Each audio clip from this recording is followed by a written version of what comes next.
जनतेचा अधिकारनामा जाणीव हक्काची या न्यूज चॅनलमध्ये आपले स्वागत आहे। महाराष्ट्र राज्य उपाध्यक्ष सुमित साटम यांनी निकृष्ट दर्जाच्या रस्त्याची चौकशीची केली मागणी। संगमनगर भागामध्ये दुधाणे कारखान्याजवळ गेली 20 वर्षांनी आमदारांच्या फंडातून प्रथमच झालेला रस्ता ठेकेदाराकडून पूर्णपणे निकृष्ट दर्जाचा रस्ता केला गेला आहे। त्याचबरोबर अनेक वर्ष झाले अनेक भागात रस्ते व गटारीचे प्रश्न मार्गी लागले नाहीत। त्याच्यावरही सामाजिक कार्यकर्ते सुमित साटम यांनी प्रकाश टाकला आहे। नागरिकांनीही त्यांना आपल्या समस्यांचा पाडाच वाचून दाखवला आहे। एवढा बक्कळ निधी मंजूर होऊन सुद्धा असे घडत असले तर विद्यमान आमदाराने व तेथील सरपंचांनी समतेवर कारवाई करावी, अन्यथा आमच्या संघटनेकडून तीव्र आंदोलन छेडण्याचा इशाराही महाराष्ट्र राज्य उपाध्यक्ष सुमित साटम यांनी यावेळी दिला। यावेळी सामाजिक कार्यकर्ते संजय महाडिक, भागातील नागरिक मोठ्या संख्येने उपस्थित होते। चला तर पाहूया भागातील नागरिकांचे मनोगत। मी सुमित साटम, सामाजिक कार्य छोटी मोठी शहरामध्ये काम करत असतो। आज हा रस्ता केलेला, हा रस्ता पूर्णपणे निकृष्ट दर्जा रस्ता केलेला आहे। पूर्ण ला कुठल्या प्रकारे खडी मारली किंवा मोठी खडी किंवा मोठं डांबर मारण्याचं काम केलं नाही कॉन्ट्रॅक्टरने। हा सरळ रस्ता चालवण्याचं काम ठेकेदाराने केलेलं आहे। जो कोणी ठेकेदार असेल त्या ठेकेदारावर कारवाई झालीच पाहिजे। मी संगमनगर दुधाणे कारखान्याच्या समोरचा रस्ता जो आता परवा झाला आहे, 15 दिवस झाले, तर तो रस्ता पहिल्यांदा झालाय। पहिल्यांदा म्हणजे कमीत कमी 25 वर्षानंतर झाला असेल।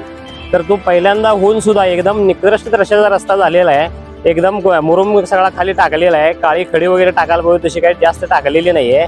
आणि हाताने जरी आता टोकरला तरी सुद्धा ती रस्त्याची तुमचं डांबर निघते। आणि हा झाला विषय एक। आणि दुसरा विषय कसा आहे की इथे जेवढी लोक आहेत त्यांना गटर अजिबात नाहीये। आम्ही त्या कॉन्ट्रॅक्टरला म्हणलं त्या दिवशी की बाबा तुम्ही रस्ता केलाय बरोबर आहे, पण साईडला गटर नाही, हे पाणी सोडायचं कुठं? तर ते पाणी सुद्धा सोडायची व्यवस्था नाहीये। आणि रस्त्याची उंची वाढल्यामुळं ह्याला पूर्ण त्या समोरच्या रस्त्याला जोपर्यंत गटरीचं पाणी जात नाही तोपर्यंत रस्ता करून पण काय उपयोग नाही हा। कारण पाऊस पडल्यानंतर इथं जेवढं पाणी येईल ते टोटली ही दुधाणे कारखान्याच्या समोर साठणार आहे। आणि ह्याचा होणार आहे विषय काय की इथं आमच्यातच भांडणं लागणार आहेत, बाकीचं काही होणार नाहीये। रस्ता तर निकृष्ट आहे ते आहेच, पण ते करून पण त्याचा काय उपयोग होणार नाहीये। तरी जे कोणी काम केलंय त्यांनी जातीनं लक्ष घालून हा रस्ता व्यवस्थित करून द्यावा, एवढंच झालं। अहो रस्ता पण नाही, काय करायचं सांगा, गटारीचं पाणी जात नाही। एवढा रस्ता केलाय, पाक उकरलाय, त्याच्यावर बी उकरून आमचंच नुसतं आम्हाला सप्पय करून दिलंय। या त्याच्यावर जरा काय घातले नाही, कडेने काय गटारीची सोय नाही, पाणी मुलांनी शाळेला जाता येत नाही, काय सुद्धा नाही। इथं संगमनगर इथं रस्ता झालेला आहे आणि हा रस्ता 25 वर्ष आम्ही इथं आहे आणि 25 वर्षांनी इथं रस्ता झालेला आहे। परंतु रस्त्याची जी व्यवस्था आहे ते निकृष्ट प्रतीची आहे आणि या रस्त्यामुळे अनेक समस्या उद्भवत आहेत। जसं आता रस्त्याची उंची जी आहे ते मेन रस्त्याच्या कमी आहे, त्यामुळं पाणी आमच्या प्लॉटमध्ये साठणार आहे। त्यामुळं विनंती आहे की ते रस्ता परत तयार करावा। मी उमेश बाबूराव बडके, संगमनगर श्रीराम चौक येथे राहतो।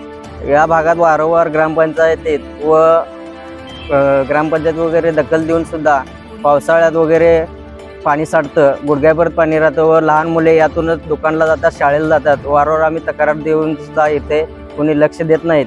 त्याबद्दल आम्ही सुनील साटम यांच्या मार्फत आता आवेदन देत आहोत। तर याकडे ग्रामपंचायत व सर्व भागातील लोकप्रतिनिधींनी लक्ष द्यावे। वारंवार तक्रार करून सुद्धा इथे लक्ष देत नाहीत। गटर तर नाहीत, परत ढास, वारंवार लहान मुलांची तब्येत बिघडते, याकडे लक्ष द्यावे ही नम्र विनंती।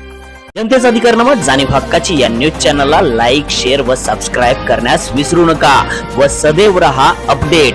जाहिराती व बातमीसाठी आजच न्यूज चॅनलशी संपर्क साधावा। 80 87 820 897।